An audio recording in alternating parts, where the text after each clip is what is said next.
Sir, ಈಗ Banglegudde suicide point ಅಂತ ಹೇಳ್ತಾ ಇದ್ದಾರೆ. ಅಂದ್ರೆ ಮೊನ್ನೆ SIT ಅವರು ಸ್ಥಳ ಮಹಜರಿಗೆ ಹೋದಾಗ 7, 8 ಅಂತ ಹೇಳ್ತಾರೆ, ಗೊತ್ತಿಲ್ಲ. ಅವರು ಇನ್ನೂ ಅನೌನ್ಸ್ಮೆಂಟ್ ಮಾಡಲಿಲ್ಲ. ಕಳೆಬರಗಳು ಸಿಕ್ಕಿದೆ. ಅದು ಈಗ ಕೆಲವರು ಧರ್ಮಸ್ಥಳ ಕ್ಷೇತ್ರದ ಪರ ಅಂತ ಹೇಳಿಕೊಂಡು ಕೆಲವರು ಅದು ಅಲ್ಲಿ ಸುಸೈಡ್ ಪಾಯಿಂಟ್, ಅಲ್ಲಿ ಬಂದವರೆಲ್ಲ ಸುಸೈಡ್ ಮಾಡ್ಕೊಳ್ತಾ ಇದ್ದಾರೆ. ಕೆಲವೊಂದು ID ಕಾರ್ಡ್ ಸಿಕ್ಕಿದೆ, ಅವರು ಇವರು ಅಂತ ಎಲ್ಲ ಹೇಳ್ತಾ ಇದ್ದಾರೆ. ಇದಕ್ಕೆ ಏನ್ ಹೇಳಿ? ಅಲ್ಲ ಸಂತೋಷ, ಕ್ಷೇತ್ರದ ಪರ ಅಂತ ನಾವು ಕೂಡ ಕ್ಷೇತ್ರದ ಪರವನೇ. ನಾವ್ ಯಾವಾಗ ಕ್ಷೇತ್ರದ ವಿರೋಧಿ ಆಗಿದ್ದಾರೆ? ಇವರೇ ಕ್ಷೇತ್ರದ ವಿರೋಧಿ ಆಗಿದ್ದಾರೆ. ಈಗ ನ್ಯಾಯಾಲಯದಲ್ಲಿ ಗೊತ್ತಾಗಲಿದೆ ಅಂತ ಯಾವಾಗ ಹೇಳಿದ್ರಲ್ಲ, ಇವರು ಕ್ಷೇತ್ರದ ವಿರೋಧಿನೇ. ನಾವು ಕ್ಷೇತ್ರದ ಪರ ಇದ್ದೇವೆ, ಇದು ಗೊತ್ತಿರಲಿ. ನಾವು ಶ್ರೀ ಕ್ಷೇತ್ರದ ಪರವಾಗಿನೇ ಇದ್ದೇವೆ. ಇವತ್ತಿಗೂ ಕೂಡ ನಮ್ಗೆ ನಂಬಿಕೆ ಇದೆ. ಮಂಜುನಾಥ ಸ್ವಾಮಿಯ ಸ್ಥಳ ಏನಿದೆ, ಸನ್ನಿಧಿ ಏನಿದೆ, ಅದು ನ್ಯಾಯದ ಸ್ಥಳ. ಆದ್ರೆ ಇವ್ರಿಗೆ ನಂಬಿಕೆ ಇಲ್ಲ. ಆನಂತರ ಆತ್ಮಹತ್ಯೆ ನಾನು ಕೇಳಿದ್ದೀನಿ, ಅದ್ರ ಬಗ್ಗೆ ಕೆಲವೊಂದು ಸಾರಿ ನಾನು ವಿವರಣೆಯನ್ನು ಕೂಡ ಕೊಟ್ಟಿದ್ದೀನಿ. ಇಲ್ಲಿ ಮೋಕ್ಷ ಸಿಗೋದಕ್ಕೆ ಬಂದು ಸಾಯ್ತಾರೆ ಅಂತ ಹೇಳಿ, ಮೋಕ್ಷ ಸಿಗಬೇಕಂತ ಹೇಳಿ ಯಾರು ಆತ್ಮಹತ್ಯೆ ಮಾಡ್ಕೊಳ್ಳಲ್ಲ. ಆನಂತರ ಸಂತೋಷ ಅಂತಲ್ಲಿ ಬಿದ್ದಂತ ನಾವೊಂದು ತೋರಿಸಿದ್ದೀವಿ, ಸಾಕಷ್ಟು ದಾಖಲೆಗಳನ್ನು ತೋರಿಸಿದ್ದೀವಿ. ಗ್ರಾಮ ಪಂಚಾಯತಿ ಹೂತ್ ಹಾಕಿರೋ ಅದು ನೋಟ್ ಇದೆಯಲ್ಲ, 10 ವರ್ಷದ ಬಾಲಕಿ, 15 ವರ್ಷದ ಬಾಲಕಿ, 20 ವರ್ಷದ ಹುಡುಗಿ. 10 ವರ್ಷ 15 ವರ್ಷದ ಬಾಲಕಿಗೆ ಜೀವನ ಏನು ಅಂತಾನೆ ಗೊತ್ತಾಗಿರಲ್ಲ. ಜೀವನದಲ್ಲಿ ಮೋಕ್ಷ ಸಿಗಬೇಕು ಅಂತ ಸಾಯ್ತಾರ? ಇದಕ್ಕೆ ಉತ್ತರ ಕೊಡ್ತಾರ? ಇವ್ರ ಪರವಾಗಿ ಮಾತಾಡ್ತಾ ಇರುವಂತಹ ಕೆಲವೊಂದಿಷ್ಟು ಜನ ಮಾತಾಡ್ತಾ ಇದಾರಲ್ಲ, ಇದಕ್ಕೆ ಉತ್ತರ ಕೊಡಿ. ಆನಂತರ ಆ ಬಂಗ್ಲೆಗುಡ್ಡೆಯಲ್ಲಿ ಅವರು ಇದರಲ್ಲಿ ಮಡಿಕೇರಿ ಅವರು ಹೇಳಿದ್ದಾರೆ, ಸೋಮಾರ್ಪೇಟೆ ಅವರು, ನಮ್ಮ ತಂದೆಗೆ ಕಣ್ಣು ಸರಿಯಾಗಿ ಕಾಣ್ತಾ ಇರಲಿಲ್ಲ, 2 ಸಾರಿ ಸ್ಟ್ರೋಕ್ ಆಗಿತ್ತು, ವಾಕಿಂಗ್ ಸ್ಟಿಕ್ ಹಿಡ್ಕೊಂಡು ಅಡ್ಡಾಡ್ತಿದ್ರು. ವಾಕಿಂಗ್ ಸ್ಟಿಕ್ ಅಡ್ಡಾಡ್ಕೊಂಡವರು ಅದು ಸ್ಟೀಪ್ ಅಲ್ಲಿ ಟ್ರೆಕ್ಕಿಂಗ್ ಪಾಯಿಂಟ್ ಇದ್ದಂಗಿದೆ, ಅಲ್ಲಿ ಹೆಂಗೆ ಸ್ವಾಮಿ ಹೋಗ್ತಾರೆ? ಇಲ್ಲಿ ಅದಕ್ಕೆ ನಾವು ಹೇಳ್ತಾ ಇರೋದು 3 ರೀತಿಯ ಅಪರಾಧಗಳು ಆಗಿದೆ ಅಂತ ಹೇಳ್ತಾರೆ. ಆ ದೃಷ್ಟಿಯಲ್ಲಿ ತನಿಖೆ ಆಗಬೇಕು. ಏನು? ಒಂದು, ಅತ್ಯಾಚಾರ ಮಾಡಿ ಕೊಲೆ ಮಾಡ್ತಾರೆ. 2ನೇದ್ದು ನರಬಲಿ ಸಲುವಾಗಿ. ನರಬಲಿ ಯಾಕಂತ ಹೇಳಿದ್ರೆ ನೋಡಿ, ಆ ವ್ಯಕ್ತಿ ಪಾಪ 70 ವಯಸ್ಸು ದಾಟಿದಂತ, ಕಣ್ಣು ಸರಿಯಾಗಿ ಕಾಣದಂತವ್ರು, ಆನಂತರ 2 ಸಾರಿ ಸ್ಟ್ರೋಕ್ ಆದವರು, ವಾಕಿಂಗ್ ಸ್ಟಿಕ್ ಹಿಡ್ಕೊಂಡು ಹೋಗೋರು ಅಲ್ಲಿ ಹೋಗಕ್ ಸಾಧ್ಯನೇ ಇಲ್ಲ. ನರಬಲಿ ಸಲುವಾಗಿ ಅವರನ್ನ ಹಂತಲ್ಲಿ ಕರ್ಕೊಂಡು ಹೋಗಿದಾರಾ? ಇನ್ನೊಂದು 3ನೇದು ಪ್ರಮುಖವಾಗಿ ಇತ್ತೀಚೆಗೆ ಅನೇಕ ಸಂಗತಿಗಳು ಬರ್ತಾ ಇದೆ. ಏನಂತ ಹೇಳಿದ್ರೆ, ಧರ್ಮಸ್ಥಳಕ್ಕೆ ಹೋದಂತಹ ವಯಸ್ಸಾದವರು, ಏಜ್ಡ್ ಆದವರು ಕೆಲವು ಆಸ್ಪತ್ರೆಗಳಿಂದ ಮಿಸ್ಸಿಂಗ್ ಆಗಿದ್ದಾರೆ. ಅಂದ್ರೆ ಹ್ಯೂಮನ್ ಆರ್ಗನ್ ಹಾರ್ವೆಸ್ಟಿಂಗ್ ಏನಾದರೂ ಆಗಿದೆಯಾ? ಕಳ್ಳತನ ಆಗಿದೆಯಾ? ಇವರು ಕೂಡ ಆಸ್ಪತ್ರೆ ಹೋದವರೇ ಮಿಸ್ಸಿಂಗ್ ಆಗಿದ್ದಾರೆ. ಹೌದು, ಇವರು ಕೂಡ ಆಸ್ಪತ್ರೆ. ಆಮೇಲೆ ಗೋಕಾಕದಲ್ಲಿ ಬಸವಣ್ಣಪ್ಪ ಅಂತ ಹೇಳಿ ಒಬ್ಬ ವೃದ್ಧರು 70+ ಆದಂತವರು ಮಿಸ್ಸಿಂಗ್ ಆಗ್ತಾರೆ. ಘಟಪ್ರಭಾ ಆಸ್ಪತ್ರೆಯಿಂದ 2008ರಲ್ಲಿ ಮಿಸ್ಸಿಂಗ್ ಆಗ್ತಾರೆ. ಅವರ ಮಕ್ಕಳು ಹೋಗಿ ಕೇಳ್ತಾರೆ ಆಸ್ಪತ್ರೆಗೆ, ಇಲ್ಲ ಧರ್ಮಸ್ಥಳದವರು ಕರ್ಕೊಂಡು ಹೋದ್ರು, ಧರ್ಮಸ್ಥಳದಕ್ಕೆ ಹೋದ್ರು ಅಂತ ಹೇಳ್ತಾರೆ. ಅವ್ರು ಹೋಗಿ 1 ವರ್ಷ ಆದಮೇಲೆ ಆ ಬಸವಣ್ಣಪ್ಪ ಅನ್ನುವಂತ ವ್ಯಕ್ತಿ ಹಿರಿಯರ ಅವರ ಆಸ್ತಿ 2 ಎಕರೆ ಆಸ್ತಿ ಧರ್ಮಸ್ಥಳದ ಸಂಘದವ್ರ ಹೆಸರಿಗಾಗತ್ತೆ. ಮಕ್ಕಳದು ಸಿಗ್ನೇಚರು ಏನು ಇಲ್ದಾನೆ ಮರಣೋತ್ತಾರ, ಮಕ್ಕಳಿಗೆ ಗೊತ್ತೇ ಇಲ್ಲ, ಅಪ್ಪ ಸತ್ತಿದಾನೋ ಇಲ್ಲೋ ಅಂತ ಗೊತ್ತಿಲ್ಲ, ಆದ್ರೂ ಕೂಡ ಮರಣೋತ್ತಾರ ಮಾಡಿಸ್ಕೊಂಡು, ಮರಣ ಉತ್ತಾರ ಅಂದ್ರೆ ಡೆತ್ ಸರ್ಟಿಫಿಕೇಟ್ ಮಾಡಿಸ್ಕೊಂಡು ಅವರ ಆಸ್ತಿಯನ್ನ ಧರ್ಮಸ್ಥಳ ಸಂಘದವ್ರಿಗಾಗತ್ತೆ ಗೋಕಾಕದಲ್ಲಿ.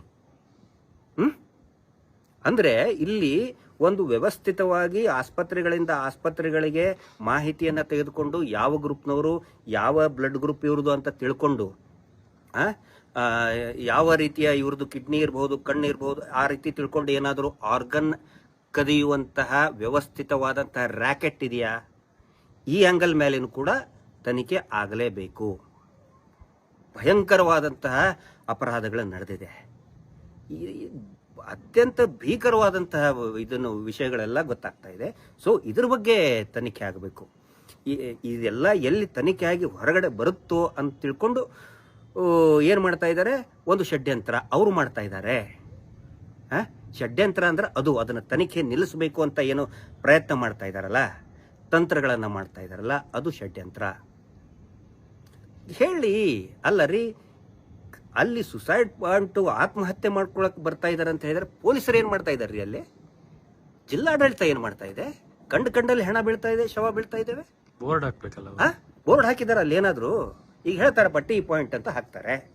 ಇಲ್ಲೇ ನೀವು ಬರ್ಬೇಕಾದ್ರೆ ನೋಡಿದ್ರಲ್ಲ, ಬ್ರಾಹ್ಮಣರ ಟೀ ಕ್ಲಬ್, ತಟ್ಟೆ ಇಡ್ಲಿ, ಬ್ರಾಹ್ಮಣರ ತಟ್ಟೆ ಇಡ್ಲಿ, ಒಂದು ಆರೋ ಮಾರ್ಕ್ ಹಾಕಿದ್ದಾರೆ. ಹಂಗೇನಾದ್ರು ಬೋರ್ಡ್ ಹಾಕಿದಾರ ಇವರು? ಆತ್ಮಹತ್ಯೆ ಮಾಡ್ಕೊಂಡವರು ಒಂದು ಹಗ್ಗ ಸಿಕ್ತಂತೆ, ಒಂದು ಹಗ್ಗಕ್ಕೆ 9 ಜನ ಜೋತ್ ಬಿದ್ದು ಸತ್ರ. ಏನ್ ಮಾತಾಡ್ತಾರೆ ಇವರು? ಒಂದು ವಿಷದ ಬಾಟ್ಲಿ ಸಿಕ್ತಂತೆ, ವಿಷದ ಬಾಟ್ಲಿ ಅಂತ ಯಾರು ಏನು ಬರ್ದಿತ್ತ ಅದ್ರ ಮೇಲೆ? ಸ್ಕೆಚ್ ಪೆನ್ ತಗೊಂಡು ಬರ್ದಿದ್ರ? ಸ್ಟಿಕ್ಕರ್ ಹಚ್ಚಿದ್ರ? ಅಂದ್ರೆ ಅದು 8-9 ವರ್ಷದಿಂದ ಆ ಸ್ಟಿಕ್ಕರ್ ಹಂಗೆ ಇತ್ತ? ಈ ಟಿವಿ ಚಾನೆಲ್ನವ್ರಿಗೂ ಕೂಡ ಅರ್ಥ ಆಗಬೇಕು. ಸುಮ್ಮನೆ ಏನೇನೋ ಮಾತಾಡಿದ್ರೆ ಇವತ್ತು ಯಾಕೆ ಯೂಟ್ಯೂಬ್ಗಳನ್ನ ಜನ ನೋಡ್ತಾ ಇದ್ದಾರೆ ಅಂತ ಹೇಳಿದ್ರೆ, ಟಿವಿ ಚಾನೆಲ್ನಲ್ಲಿ ಬಂದಿದ್ದು ನಿಜಾನ ಸುಳ್ಳ ಅಂತ ವೆರಿಫೈ ಮಾಡೋದಕ್ಕೆ ಇವತ್ತು ಯೂಟ್ಯೂಬ್ಗಳನ್ನ ನೋಡ್ತಾ ಇದ್ದಾರೆ. ಹಿಂಗಾಗಿ ಯೂಟ್ಯೂಬ್ಗಳು ತುಂಬಾ ಪಾಪ್ಯುಲರ್ ಆಗ್ತಾ ಇದಾವೆ. ಹಿಂಗಾಗಿ ನಾನು ವಿನಂತಿ ಮಾಡ್ಕೊಳ್ತಾ ಇದ್ದೀನಿ, ತಮ್ಮಂತ ಅನೇಕ ಯೂಟ್ಯೂಬರ್ಗಳನ್ನ ಸಬ್ಸ್ಕ್ರೈಬ್ ಮಾಡಿ ನ್ಯಾಯಕ್ಕೆ ಬೆಂಬಲ ಕೊಡಿ ಅಂತ ನಾನು ವಿನಂತಿ ಮಾಡ್ಕೊಳ್ತಾ ಇದ್ದೀನಿ. ಯೂಟ್ಯೂಬರ್ಗಳನ್ನ ನೀವು ಸಬ್ಸ್ಕ್ರೈಬ್ ಮಾಡ್ಕೊಡಿ ಅಂತ ವಿನಂತಿ ಮಾಡ್ಕೊಳ್ತಾ ಇದ್ದೀನಿ. ನಾವು ಕ್ಷೇತ್ರದ ಪರ ಇದ್ದೇವೆ, ಇದು ಗೊತ್ತಿರಲಿ. ನಾವು ಶ್ರೀ ಕ್ಷೇತ್ರದ ಪರವಾಗಿನೇ ಇದ್ದೇವೆ. ಇವತ್ತಿಗೂ ಕೂಡ ನಮ್ಗೆ ನಂಬಿಕೆ ಇದೆ, ಮಂಜುನಾಥ ಸ್ವಾಮಿಯ ಸ್ಥಳ ಏನಿದೆ, ಸನ್ನಿಧಿ ಏನಿದೆ, ಅದು ನ್ಯಾಯದ ಸ್ಥಳ. ಆದ್ರೆ ಇವ್ರಿಗೆ ನಂಬಿಕೆ ಇಲ್ಲ. ಆನಂತರ ಆತ್ಮಹತ್ಯೆ ನಾನು ಕೇಳಿದ್ದೀನಿ, ಅದ್ರ ಬಗ್ಗೆ ಕೆಲವೊಂದು ಸಾರಿ ನಾನು ವಿವರಣೆಯನ್ನು ಕೂಡ ಕೊಟ್ಟಿದ್ದೀನಿ. ಇಲ್ಲಿ ಮೋಕ್ಷ ಸಿಗೋದಕ್ಕೆ ಬಂದು ಸಾಯ್ತಾರೆ ಅಂತ ಹೇಳಿ, ಮೋಕ್ಷ ಸಿಗಬೇಕಂತ ಹೇಳಿ ಯಾರು ಆತ್ಮಹತ್ಯೆ ಮಾಡ್ಕೊಳ್ಳಲ್ಲ. ಆನಂತರ ಸಂತೋಷ ಹಂತಲ್ಲಿ ಬಿದ್ದಂತ ನಾವು ತೋರಿಸಿದ್ದೀವಿ, ಸಾಕಷ್ಟು ದಾಖಲೆಗಳನ್ನು ತೋರಿಸಿದ್ದೀವಿ. ಗ್ರಾಮ ಪಂಚಾಯತಿ ಹೂತ್ ಹಾಕಿರೋ ಅದು ನೋಟ್ ಇದೆಯಲ್ಲ, 10 ವರ್ಷದ ಬಾಲಕಿ, 15 ವರ್ಷದ ಬಾಲಕಿ, 20 ವರ್ಷದ ಹುಡುಗಿ, 10 ವರ್ಷ 15 ವರ್ಷದ ಬಾಲಕಿಗೆ ಜೀವನ ಏನು ಅಂತಾನೆ ಗೊತ್ತಾಗಿರಲ್ಲ. ಜೀವನದಲ್ಲಿ ಮೋಕ್ಷ ಸಿಗಬೇಕು ಅಂತ ಸಾಯ್ತಾರ? ಇದಕ್ಕೆ ಉತ್ತರ ಕೊಡ್ತಾರ? ಇವ್ರ ಪರವಾಗಿ ಮಾತಾಡ್ತಾ ಇರುವಂತಹ ಕೆಲವೊಂದಿಷ್ಟು ಜನ ಮಾತಾಡ್ತಾ ಇದಾರಲ್ಲ, ಇದಕ್ಕೆ ಉತ್ತರ ಕೊಡಿ. ಆನಂತರ ಆ ಬಂಗ್ಲೆಗುಡ್ಡೆಯಲ್ಲಿ ಅವರು ಇದರಲ್ಲಿ ಮಡಿಕೇರಿ ಅವರು ಹೇಳಿದ್ದಾರೆ, ಸೋಮಾರ್ಪೇಟೆ ಅವರು, ನಮ್ಮ ತಂದೆಗೆ ಕಣ್ಣು ಸರಿಯಾಗಿ ಕಾಣ್ತಾ ಇರಲಿಲ್ಲ, 2 ಸಾರಿ ಸ್ಟ್ರೋಕ್ ಆಗಿತ್ತು, ವಾಕಿಂಗ್ ಸ್ಟಿಕ್ ಹಿಡ್ಕೊಂಡು ಅಡ್ಡಾಡ್ತಿದ್ರು. ವಾಕಿಂಗ್ ಸ್ಟಿಕ್ ಅಡ್ಡಾಡ್ಕೊಂಡವರು ಅದು ಸ್ಟೀಪ್ ಅಲ್ಲಿ ಟ್ರೆಕ್ಕಿಂಗ್ ಪಾಯಿಂಟ್ ಇದ್ದಂಗಿದೆ, ಅಲ್ಲಿ ಹೆಂಗೆ ಸ್ವಾಮಿ ಹೋಗ್ತಾರೆ? ಇಲ್ಲಿ ಅದಕ್ಕೆ ನಾವು ಹೇಳ್ತಾ ಇರೋದು 3 ರೀತಿಯ ಅಪರಾಧಗಳು ಆಗಿದೆ ಅಂತ ಹೇಳ್ತಾರೆ. ಆ ದೃಷ್ಟಿಯಲ್ಲಿ ತನಿಖೆ ಆಗಬೇಕು. ಏನು? ಒಂದು, ಅತ್ಯಾಚಾರ ಮಾಡಿ ಕೊಲೆ ಮಾಡ್ತಾರೆ. 2ನೇದ್ದು ನರಬಲಿ ಸಲುವಾಗಿ, ನರಬಲಿ. ಯಾಕಂತ ಹೇಳಿದ್ರೆ ನೋಡಿ, ಆ ವ್ಯಕ್ತಿ ಪಾಪ 70 ವಯಸ್ಸು ದಾಟಿದಂತ, ಕಣ್ಣು ಸರಿಯಾಗಿ ಕಾಣದಂಥವ್ರು, ಆನಂತರ 2 ಸಾರಿ ಸ್ಟ್ರೋಕ್ ಆದವರು, ವಾಕಿಂಗ್ ಸ್ಟಿಕ್ ಹಿಡ್ಕೊಂಡು ಹೋಗೋರು ಅಲ್ಲಿ ಹೋಗಕ್ ಸಾಧ್ಯನೇ ಇಲ್ಲ. ನರಬಲಿ ಸಲುವಾಗಿ ಅವರನ್ನ ಹಂತಲ್ಲಿ ಕರ್ಕೊಂಡು ಹೋಗಿದಾರಾ? ಇನ್ನೊಂದು 3ನೇದು ಪ್ರಮುಖವಾಗಿ ಇತ್ತೀಚೆಗೆ ಅನೇಕ ಸಂಗತಿಗಳು ಬರ್ತಾ ಇದೆ. ಏನಂತ ಹೇಳಿದ್ರೆ, ಧರ್ಮಸ್ಥಳಕ್ಕೆ ಹೋದಂತಹ ವಯಸ್ಸಾದವರು, ಏಜ್ಡ್ ಆದವರು ಕೆಲವು ಆಸ್ಪತ್ರೆಗಳಿಂದ ಮಿಸ್ಸಿಂಗ್ ಆಗಿದ್ದಾರೆ. ಅಂದ್ರೆ ಹ್ಯೂಮನ್ ಆರ್ಗನ್ ಹಾರ್ವೆಸ್ಟಿಂಗ್ ಏನಾದರೂ ಆಗಿದೆಯಾ? ಕಳ್ಳತನ ಆಗಿದೆಯಾ?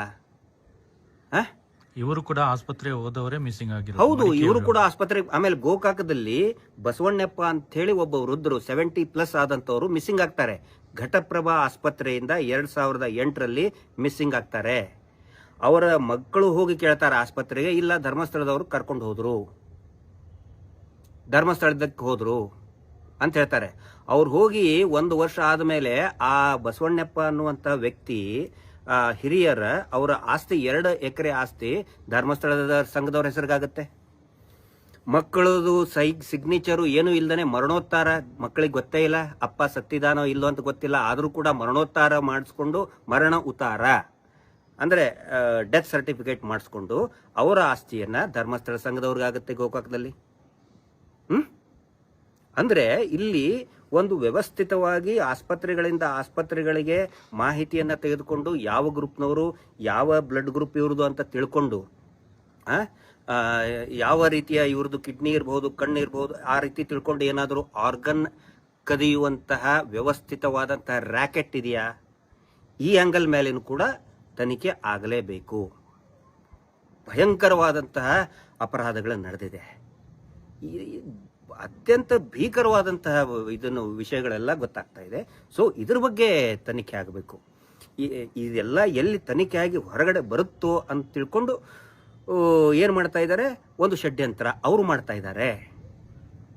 ಷಡ್ಯಂತ್ರ ಅಂದ್ರೆ ಅದನ್ನ ತನಿಖೆ ನಿಲ್ಲಿಸಬೇಕು ಅಂತ ಏನು ಪ್ರಯತ್ನ ಮಾಡ್ತಾ ಇದಾರಲ್ಲ, ತಂತ್ರಗಳನ್ನ ಮಾಡ್ತಾ ಇದಾರಲ್ಲ, ಅದು ಷಡ್ಯಂತ್ರ.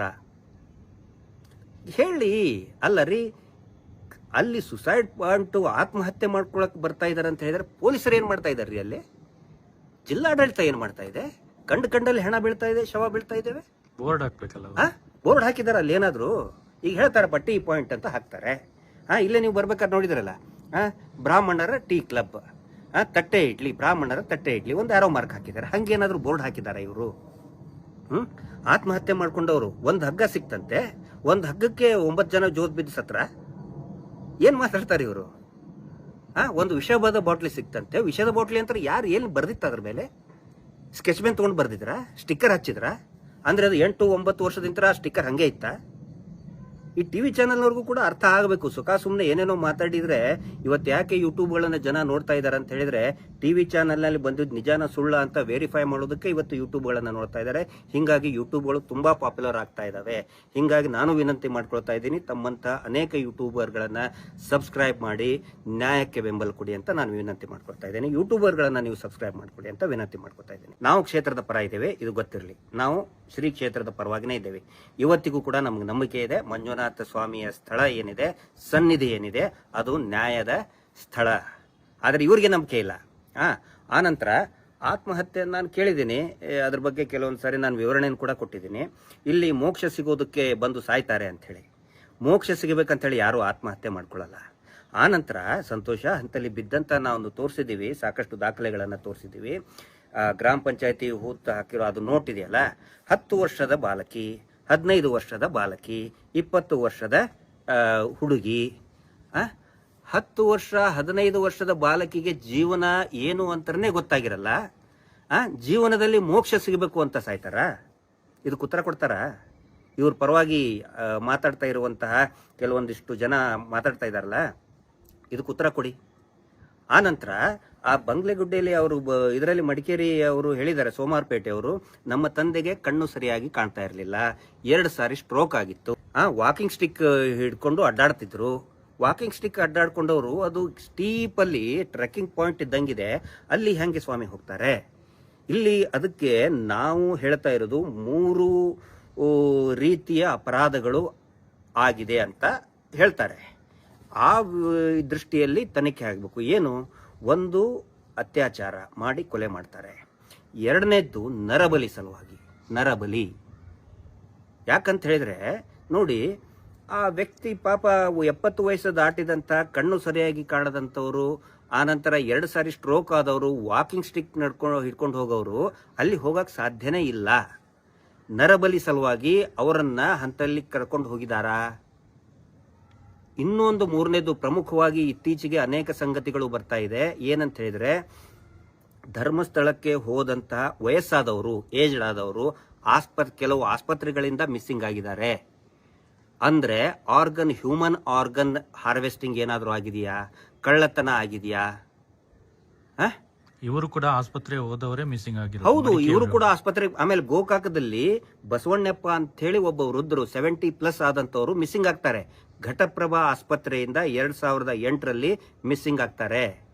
ಅವರ ಮಕ್ಕಳು ಹೋಗಿ ಕೇಳ್ತಾರೆ ಆಸ್ಪತ್ರೆಗೆ, ಇಲ್ಲ ಧರ್ಮಸ್ಥಳದವರು ಕರ್ಕೊಂಡು ಹೋದ್ರು, ಧರ್ಮಸ್ಥಳದಕ್ಕೆ ಹೋದ್ರು ಅಂತ ಹೇಳ್ತಾರೆ. ಅವ್ರು ಹೋಗಿ 1 ವರ್ಷ ಆದ್ಮೇಲೆ ಆ ಬಸವಣ್ಣಪ್ಪ ಅನ್ನುವಂತ ವ್ಯಕ್ತಿ ಹಿರಿಯರ ಅವರ ಆಸ್ತಿ 2 ಎಕರೆ ಆಸ್ತಿ ಧರ್ಮಸ್ಥಳದ ಸಂಘದವ್ರ ಹೆಸರಿಗಾಗತ್ತೆ. ಮಕ್ಕಳದು ಸಿಗ್ನೇಚರು ಏನು ಇಲ್ದಾನೆ ಮರಣೋತ್ತಾರ, ಮಕ್ಕಳಿಗೆ ಗೊತ್ತೇ ಇಲ್ಲ, ಅಪ್ಪ ಸತ್ತಿದಾನೋ ಇಲ್ಲೋ ಅಂತ ಗೊತ್ತಿಲ್ಲ, ಆದ್ರೂ ಕೂಡ ಮರಣೋತ್ತಾರ ಮಾಡಿಸ್ಕೊಂಡು, ಮರಣ ಉತ್ತಾರ ಅಂದ್ರೆ ಡೆತ್ ಸರ್ಟಿಫಿಕೇಟ್ ಮಾಡಿಸ್ಕೊಂಡು ಅವರ ಆಸ್ತಿಯನ್ನ ಧರ್ಮಸ್ಥಳ ಸಂಘದವ್ರಿಗಾಗತ್ತೆ ಗೋಕಾಕದಲ್ಲಿ. ಅಂದ್ರೆ ಇಲ್ಲಿ ಒಂದು ವ್ಯವಸ್ಥಿತವಾಗಿ ಆಸ್ಪತ್ರೆಗಳಿಂದ ಆಸ್ಪತ್ರೆಗಳಿಗೆ ಮಾಹಿತಿಯನ್ನ ತೆಗೆದುಕೊಂಡು, ಯಾವ ಗ್ರೂಪ್ನವರು, ಯಾವ ಬ್ಲಡ್ ಗ್ರೂಪ್ ಇವ್ರದ್ದು ಅಂತ ತಿಳ್ಕೊಂಡು, ಯಾವ ರೀತಿಯ ಇವ್ರದ್ದು ಕಿಡ್ನಿ ಇರಬಹುದು, ಕಣ್ಣು ಇರಬಹುದು, ಆ ರೀತಿ ತಿಳ್ಕೊಂಡು ಏನಾದರೂ ಆರ್ಗನ್ ಕದಿಯುವಂತಹ ವ್ಯವಸ್ಥಿತವಾದಂತಹ ರ್ಯಾಕೆಟ್ ಇದೆಯಾ? ಈ ಆಂಗಲ್ ಮೇಲೇನು ಕೂಡ ತನಿಖೆ ಆಗಲೇಬೇಕು. ಭಯಂಕರವಾದಂತಹ ಅಪರಾಧಗಳು ನಡೆದಿದೆ. ಅತ್ಯಂತ ಭೀಕರವಾದಂತಹ ವಿಷಯಗಳೆಲ್ಲ ಗೊತ್ತಾಗ್ತಾ ಇದೆ. ಸೊ ಇದ್ರ ಬಗ್ಗೆ ತನಿಖೆ ಆಗಬೇಕು. ಇದೆಲ್ಲ ಎಲ್ಲಿ ತನಿಖೆ ಆಗಿ ಹೊರಗಡೆ ಬರುತ್ತೋ ಅಂತ ತಿಳ್ಕೊಂಡು ಏನ್ ಮಾಡ್ತಾ ಇದ್ದಾರೆ? ಒಂದು ಷಡ್ಯಂತ್ರ ಅವರು ಮಾಡ್ತಾ ಇದ್ದಾರೆ. ಷಡ್ಯಂತ್ರ ಅಂದ್ರೆ ಅದನ್ನ ತನಿಖೆ ನಿಲ್ಲಿಸಬೇಕು ಅಂತ ಏನು ಪ್ರಯತ್ನ ಮಾಡ್ತಾ ಇದಾರಲ್ಲ, ತಂತ್ರಗಳನ್ನ ಮಾಡ್ತಾ ಇದಾರಲ್ಲ, ಅದು ಷಡ್ಯಂತ್ರ. ಹೇಳಿ ಅಲ್ಲ ರೀ, ಅಲ್ಲಿ ಸುಸೈಡ್ ಪಾಯಿಂಟ್ ಆತ್ಮಹತ್ಯೆ ಮಾಡ್ಕೊಳಕ್ ಬರ್ತಾ ಇದಾರೆ ಅಂತ ಹೇಳಿದ್ರೆ ಪೊಲೀಸರು ಏನ್ ಮಾಡ್ತಾ ಇದಾರೆ ರೀ? ಅಲ್ಲಿ ಜಿಲ್ಲಾಡಳಿತ ಏನ್ ಮಾಡ್ತಾ ಇದೆ? ಕಂಡಲ್ಲಿ ಹೆಣ ಬೀಳ್ತಾ ಇದೆ, ಶವ ಬೀಳ್ತಾ ಇದ್ದೇವೆ. ಬೋರ್ಡ್ ಹಾಕ್ಬೇಕಲ್ಲ ಅವ್ರು. ಬೋರ್ಡ್ ಹಾಕಿದಾರ ಅಲ್ಲಿ ಏನಾದ್ರು ಈಗ ಹೇಳ್ತಾರೆ ಪಟ್ಟಿ ಪಾಯಿಂಟ್ ಅಂತ ಹಾಕ್ತಾರೆ. ಇಲ್ಲೇ ನೀವು ಬರ್ಬೇಕಾದ್ರೆ ನೋಡಿದ್ರಲ್ಲ, ಬ್ರಾಹ್ಮಣರ ಟೀ ಕ್ಲಬ್, ತಟ್ಟೆ ಇಡ್ಲಿ, ಬ್ರಾಹ್ಮಣರ ತಟ್ಟೆ ಇಡ್ಲಿ, ಒಂದು ಆರೋ ಮಾರ್ಕ್ ಹಾಕಿದ್ದಾರೆ. ಹಂಗೇನಾದ್ರು ಬೋರ್ಡ್ ಹಾಕಿದಾರ ಇವರು? ಆತ್ಮಹತ್ಯೆ ಮಾಡ್ಕೊಂಡವ್ರು ಒಂದು ಹಗ್ಗ ಸಿಕ್ತಂತೆ, ಒಂದು ಹಗ್ಗಕ್ಕೆ 9 ಜನ ಜೋತ್ ಬಿದ್ದು ಸತ್ರ. ಏನ್ ಮಾತಾಡ್ತಾರೆ ಇವರು? ಒಂದು ವಿಷವಾದ ಬಾಟ್ಲಿ ಸಿಕ್ತಂತೆ, ವಿಷದ ಬಾಟ್ಲಿ ಅಂತ ಯಾರು ಏನು ಬರ್ದಿತ್ತ ಅದ್ರ ಮೇಲೆ? ಸ್ಕೆಚ್ ಪೆನ್ ತಗೊಂಡು ಬರ್ದಿದ್ರ? ಸ್ಟಿಕ್ಕರ್ ಹಚ್ಚಿದ್ರ? ಅಂದ್ರೆ ಅದು 8-9 ವರ್ಷದಿಂದ ಆ ಸ್ಟಿಕ್ಕರ್ ಹಂಗೆ ಇತ್ತ? ಈ ಟಿವಿ ಚಾನೆಲ್ನವ್ರಿಗೂ ಕೂಡ ಅರ್ಥ ಆಗಬೇಕು. ಸುಮ್ಮನೆ ಏನೇನೋ ಮಾತಾಡಿದ್ರೆ ಇವತ್ತು ಯಾಕೆ ಯೂಟ್ಯೂಬ್ಗಳನ್ನ ಜನ ನೋಡ್ತಾ ಇದ್ದಾರೆ ಅಂತ ಹೇಳಿದ್ರೆ, ಟಿವಿ ಚಾನೆಲ್ನಲ್ಲಿ ಬಂದಿದ್ದು ನಿಜಾನ ಸುಳ್ಳ ಅಂತ ವೆರಿಫೈ ಮಾಡೋದಕ್ಕೆ ಇವತ್ತು ಯೂಟ್ಯೂಬ್ಗಳನ್ನ ನೋಡ್ತಾ ಇದ್ದಾರೆ. ಹಿಂಗಾಗಿ ಯೂಟ್ಯೂಬ್ಗಳು ತುಂಬಾ ಪಾಪ್ಯುಲರ್ ಆಗ್ತಾ ಇದಾವೆ. ಹಿಂಗಾಗಿ ನಾನು ವಿನಂತಿ ಮಾಡ್ಕೊಳ್ತಾ ಇದ್ದೀನಿ, ತಮ್ಮಂತ ಅನೇಕ ಯೂಟ್ಯೂಬರ್ಗಳನ್ನ ಸಬ್ಸ್ಕ್ರೈಬ್ ಮಾಡಿ ನ್ಯಾಯಕ್ಕೆ ಬೆಂಬಲ ಕೊಡಿ ಅಂತ ನಾನು ವಿನಂತಿ ಮಾಡ್ಕೊಳ್ತಾ ಇದ್ದೀನಿ. ಯೂಟ್ಯೂಬರ್ಗಳನ್ನ ನೀವು ಸಬ್ಸ್ಕ್ರೈಬ್ ಮಾಡ್ಕೊಡಿ ಅಂತ ವಿನಂತಿ ಮಾಡ್ಕೊಳ್ತಾ ಇದ್ದೀನಿ.